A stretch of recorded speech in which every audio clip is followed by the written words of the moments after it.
Hello friends, this is Neha and welcome to NV learning platform. चलिए so हम फिर से वापस से ह्यूमन रिप्रोडक्शन का कुछ इंपॉर्टेंट क्वेश्चन है उसको कर लेते हैं, उसको देखेंगे। ठीक है, सबसे पहले देखो एक क्वेश्चन है, select the correct options of haploid cell from the following. बोला जा रहा है जो चार ऑप्शंस दिए हैं उसमें से आपको क्या करना है, बेसिकली जो सेल्स हैप्लॉइड होंगी, जो सारे होने चाहिए, जैसे तीन तीन सब में दिए हैं ना, तो तीनों हैप्लॉइड होने चाहिए, उसको टिक करना है करेक्ट चूज करके। सबसे पहले देखिए क्या है, सेकेंडरी स्पर्मेटोसाइट। सेकेंडरी स्पर्मेटोसाइट क्या होती है, एन होती है हमारी, हाँ हैप्लॉइड होती है ना सेकेंडरी स्पर्मेटोसाइट, हाँ। उसके बाद क्या है, first polar body. First polar body भी हमारी क्या होती है, हैप्लॉइड होती है। ओवम, ओवम भी हैप्लॉइड होती है। ठीक है, अब देखो तो ये पहला ऑप्शन ही हमारा सही हो गया। फिर देख लो, फिर नीचे भी देख लेते हैं क्या है, स्पर्मेटोगोनिया। स्पर्मेटोगोनिया तो हमारी डिप्लॉइड होती है, तो ये पहले ही कैंसिल हो गई, नहीं ऊपर आगे देखने की जरूरत ही नहीं है। दूसरा तीसरा ऑप्शन क्या है, प्राइमरी स्पर्मेटोसाइट। प्राइमरी स्पर्मेटोसाइट भी हमारी हैप्लॉइड नहीं डिप्लॉइड होती है, ये भी 2n होता है, 2n, समझ रहे हो। प्राइमरी oocyte और ये सेकेंडरी oocyte स्पर्मेटिड, तो ये सब क्या है हमारी, ये प्राइमरी oocyte होती है जो 2n होता है। ठीक है, ये आता है स्पर्मेटिड भी हमारा 2n होता है।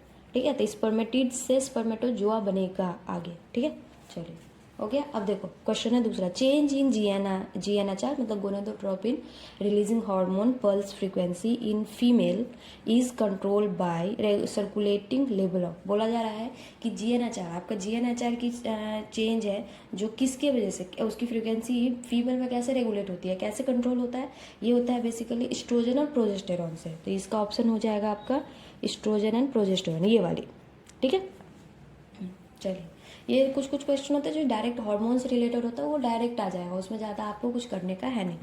ठीक है, अब देखो क्या है, the share terminal duct of the reproductive and urinary system in human male. बोला जा रहा है ह्यूमन मेल में जो यूरिनरी डक्ट और रिप्रोडक्टिव डक्ट दोनों के दोनों शेयर करता है एक टर्मिनल डक्ट, मतलब दोनों की ओपनिंग सेम होती है। तो वो किस में होती है आपकी, वो होती है हमारी यूरेथ्रा, ये जो ये क्या बोलते हैं उसको, यूरेथ्रा। यूरेथ्रा को ही हम क्या बोलते हैं, यूरिनो जेनाइटल डक्ट, इसी को हम दूसरा नाम देते हैं यूरिनो जेनाइटल डक्ट। यूरेटर तो नहीं होगा, यूरेटर का ट्यूब तो अलग होता है।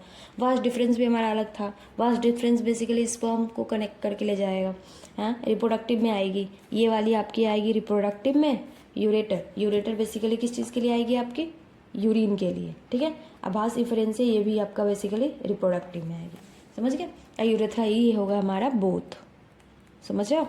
चलिए आगे बढ़े, चलो देखो अब क्या है, which of the following cell during gametogenesis is normally diploid. अब बोला जा रहा है ये चार ऑप्शन दिए हैं, इसमें गैमेट का फॉर्मेशन होगा तो बेसिकली डिप्लॉयड कौन होता है, तो सबसे पहले देखिए स्पर्मेटोगोनिया, यही हमारी डिप्लॉयड होती है, इसी से हमारा स्पर्मेटोजोआ बनता है, तो यही डिप्लॉयड हो गई। Secondary polar body N, spermatid हमारा N, primary polar body N, समझ रहे हो। तो क्या हो गई, बस और बस हमारा स्पर्मेटिड, स्पर्मेटोगोनिया, स्पर्मेटिड एन होता है। ओ मैंने यहाँ पे आपको एन ये लिखवा दिया था, स्पर्मेटिड एन होता है ये। ठीक है, ये आपका प्राइमरी oocyte 2n होता है। ठीक है, सारे के सारे हैप्लॉइड होने चाहिए, ये एन ही होएगा, क्योंकि स्पर्मेटिड से ही तो फाइनली हमारा स्पर्मेटोगोनिया जोआ बनता है, तो क्योंकि उसको मेच्योर होने के बाद तो वो एन ही है। अब देखिए अब आगे क्या है, इन ह्यूमन फीमेल में meiosis 2 is not complete unit. बोला जा रहा है अनटिल ये कंप्लीट होता है, यूनिट नहीं, कब तक नहीं होता है ये,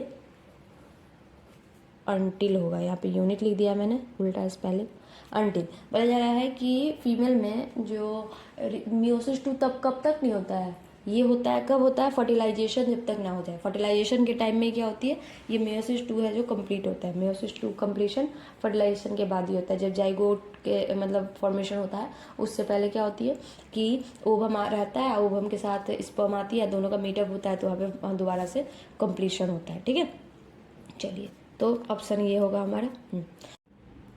चलो देखो ये क्वेश्चन देखिए, the amnion of mammalian embryo is derive from. बोला जा रहा है एमनियन है जो मेमेलियन एम्ब्रियो का, वो किस चीज़ का डिराइव होता है, वो डिराइव होता है इक्टोडर्म एंड मेसोडर्म का। ठीक है, और एक है एमनियन जो देखो मैंने बताया था कोरियन, कोरियन के बाद बताया था एमनियन, जो पूरा लेयर बताया था मैंने उसी लेयर का देखो, अब इसमें सारा लिखवा दिया मैंने। कोरियन और एमनियन है जो डिराइव होता है आपका from triploblastic ectoderm and extra embryonic somatic mesoderm. बताया था ना मैंने कि एक तो इक्टोडर्म और दूसरा एक्स्ट्रा EEM मतलब मेसोडर्म, तो यही लिखा है इक्टोडर्म एंड मेसोडर्म, समझ गए। चलिए अब उसके बाद योग सैक है, एलेंटोइज है, वो दोनों हैं कि इस दोनों को दोनों डिराइव होता है इंडोडर्म और इंडोडर्म के साथ साथ मीजोडर्म। समझ गए। चलिए ये दोनों पूरा मैंने पूरा डायग्राम बना के पूरा अच्छे से आपको एक्सप्लेन किया था, बाकी आप देख लो आगे। चलिए चलो ठीक है, देखिए match the item given in the column 1 and column 2 and select the correct option. बोला जा रहा है कॉलम 1 में एंड कॉलम 2 में जो आइटम है उसको मैच करना है। देखो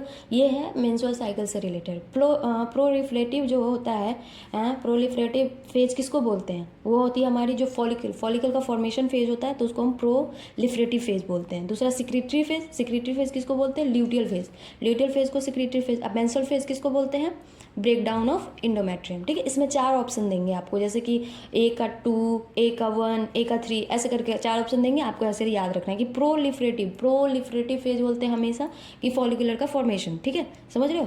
प्रोलिफरेटिव फेज है तो ये प्रोलिफरेटिव है तो इसको याद रखना। एल है तो ये एल वाला नहीं होगा, याद रखना। एल है तो एल वाला या नहीं होगा, एल है तो एफ वाला होगा, ऐसे याद रखना। और सिक्रेटरी फेज है तो ल्यूटियल फेज। मेंस्ट्रुअल ब्रेकडाउन तो याद ही हो जाएगी, ऐसे भी याद कर सकते हो। ठीक है, समझ गए। कैपेसिटेशन ऑकर इन, कैपेसिटेशन क्या होता है वो भी बताया था मैंने। और वो कहाँ ऑकर होता है, ये फीमेल वेजाइनल पोर्शन पे ऑकर होता है ना, फीमेल रिप्रोडक्टिव ट्रैक पे वेजाइना में जाती है तभी तो वो उसका कैपेसिटेशन होता है, पूरा प्रिपेयर करता है। कैपेसिटेशन का मतलब क्या है, बेसिकली यू क्यों होता है कि उसकी फर्टिलिटी इंक्रीज करने के लिए, फर्टिलाइजिंग कैपेसिटी इंक्रीज करने के लिए स्पर्म की जो रिप्रोडक्टिव ट्रैक में होता है। समझ गए, तो रिप्रोडक्टिव ट्रैक में होता है। समझ गए। चलिए आगे बढ़े। देखो match column 1 with column 2 and select the correct option using the code given below. बोला जा रहा है कि कॉलम 1 और कॉलम 2 को मैच करना है। वैसा ही सेम है, यहाँ पे भी मैंने ऑप्शंस उतने नहीं दिए, ऑप्शन दिए रहेंगे। देखो मून्स प्यूबिक किस में होती है, फीमेल में। म्यून्स प्यूबिस क्या है, फीमेल का एक्सटर्नल जेनेटिलिया का पार्ट है। ठीक है, एंट्रम क्या है, एंट्रम जो आपका पार्ट है, एंट्रम किसका पार्ट है, ये ग्राफियन फॉलिकल का पार्ट है, ये भी सब बताया था।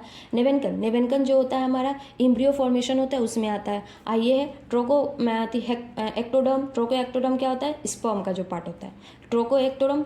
नेवेनकन जो होती है हमारी वो होती है आपके समझ के इम्ब्रियो फॉर्मेशन। नेवेनकन मतलब हो गया आपके इम्ब्रियो फॉर्मेशन। ये है ट्रोफो एक्टोडर्म मतलब स्पर्म का। समझ गया। चलिए अब देखो चेंज इन जीएनआर पल्स फ्रीक्वेंसी, ये सेम क्वेश्चन दोबारा से लिखा गया है, कोई नहीं इसको मत उतारिए। चलिए आगे बढ़ते हैं। Capacitation refers to change in the, capacitation basically क्या होता है, ये चेंज होता है, स्पर्म में चेंज होती है, ओवम में चेंज होती है। स्पर्म में चेंज होती है तो ओवम वाला पहले कैंसिल कर दिए। अब है एक बिफोर फर्टिलाइजेशन, एक आफ्टर फर्टिलाइजेशन। तो स्पर्म का चेंज क्यों होता है, फर्टिलाइजेशन से पहले उसमें जितनी चेंजेज होगी ना, कि फर्टिलाइजेशन से बाद चेंज होने का क्या मतलब, फर्टिलाइजेशन से पहले उसकी फर्टिलाइजिंग कैपेसिटी को इंक्रीज कर रहा है। तो फर्टिलाइजिंग कैपेसिटी स्पर्म का फर्टिलाइजेशन से पहले, बिफोर फर्टिलाइजेशन। समझ गए।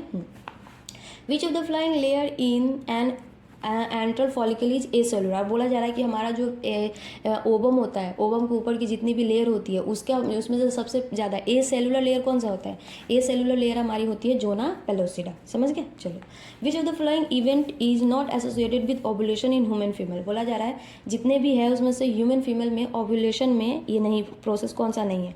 Full development of graphene follicle तो होएगी, ओव्यूलेशन होएगी तो रिलीज ऑफ सेकेंडरी oocyte होता है, ओव्यूलेशन 2 होता है ब्रेकडाउन के बाद, ग्राफिन फॉलिकल ब्रेकडाउन करती है तो सेकेंडरी oocyte रिलीज होता है, एलएच सर्ज हो जाता है। डिक्रीज लेवल ऑफ स्टेरॉयडल, नहीं स्टेरॉयडल का इसमें तो है ही नहीं। और एस्ट्रोजन का होगा तो वो इंक्रीज लेवल करता है, तो ये वाली प्रोसेस होगी, ऑप्शन होगा। चलिए आगे बढ़े।